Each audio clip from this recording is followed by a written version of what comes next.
While we focus on our economy in crisis, another crisis continues to play out in the Middle East.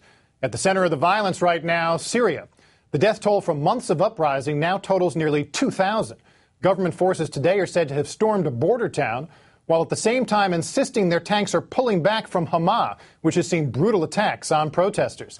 Meantime, in Libya, it would appear the stalemate continues between Gaddafi forces and opposition rebels. Those rebels are running short on oil as they push toward Tripoli. The problem, Gaddafi controls the oil. And in Israel, Palestinians are condemning Israeli government approval of 1,600 new settlement homes to be built in a disputed area. The Israelis called the decision economic and not political. Mind you, the Palestinians have refused to take part in peace talks as long as the Israelis keep building these homes. Now to help us make sense of these latest developments in the Mideast, let's bring in our experts, Fawaz Gurges from the London School of Economics and Riva Balla, Director of Analysis at Stratfor. Welcome to both of you. Riva, let me start with you, and let's start with Syria. Continued violence, continued talk about what might be done to help the rebels who are trying to get traction. Secretary Clinton talking about getting other countries involved. Where do you think this stands today? What should people be thinking about what's happening on the ground in Syria? It's still a difficult situation, and I think you can see the United States shifting its stance a bit to proclaim that Bashar al-Assad must go.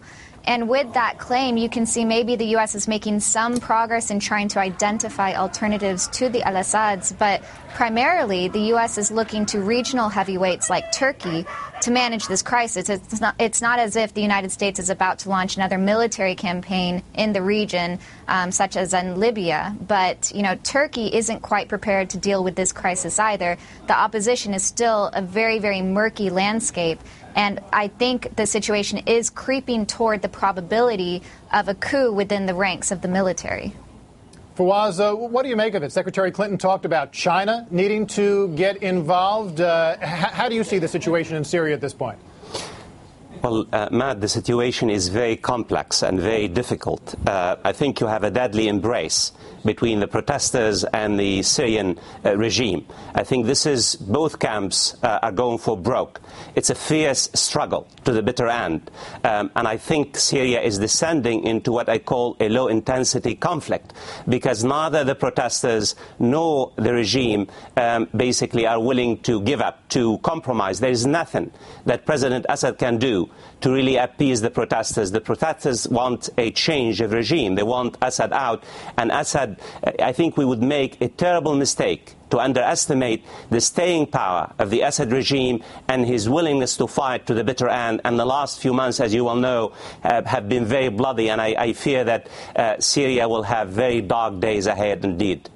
Riva, as we continue our lightning round across the Middle East, Libya, lots of concern that the rebels may have stalled because of their own lack of oil, which Gaddafi controls. Meanwhile, this has been a very long time now where the U.S. essentially has an undeclared war, or is participating in an undeclared war in Libya there via NATO. How do you see these latest developments in Libya? In Libya, we're looking at a protracted crisis there. There's really no clear indication that the rebels are going to be able to make any drastic moves to overthrow the regime.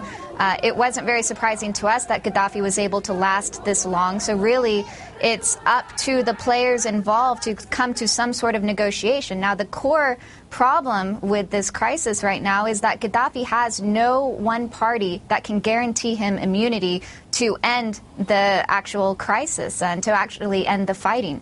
The ICC guarantees, and he can't trust that he could get the immunity that anyone promises him. And without that trust, you're going to see more of the fighting, even if it's a protracted conflict. And the United States, France, Britain, Italy, none of them are going to be able to come to the table and bring forward a solution. And so you're going to see other players coming into the mix more and more, the Russians trying to play a role in this, but it's very difficult to see if anyone can find a deal with both Gaddafi and the rebels that would satisfy anyone.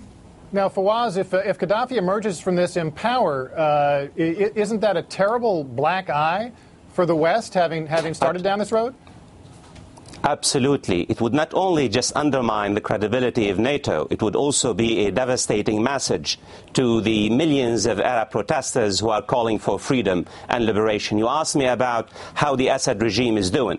If Muammar Gaddafi of Libya can survive for 6 months with a relentless campaign by NATO, a very punishing campaign in the last few months, the entire international community against Gaddafi, you can imagine how long it will take for the protesters in Syria to basically punch a nail in the coffin of the Syrian regime. Not to mention the fact that the Syrian opposition, unfortunately, remains deeply divided and incoherent. Several points about Libya. The first point is that I think the international community underestimated the strength and the staying power and also the limited but potent base of support for Gaddafi.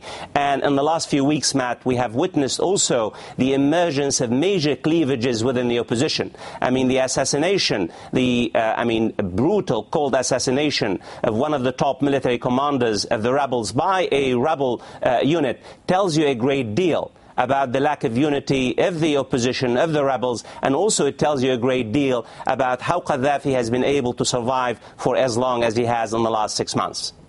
All right, Fawaz and Riva, thanks for that lightning tour. We'll come back and spend more time on the Israeli-Palestinian question, which obviously is not going away. Thanks for sharing your thoughts today.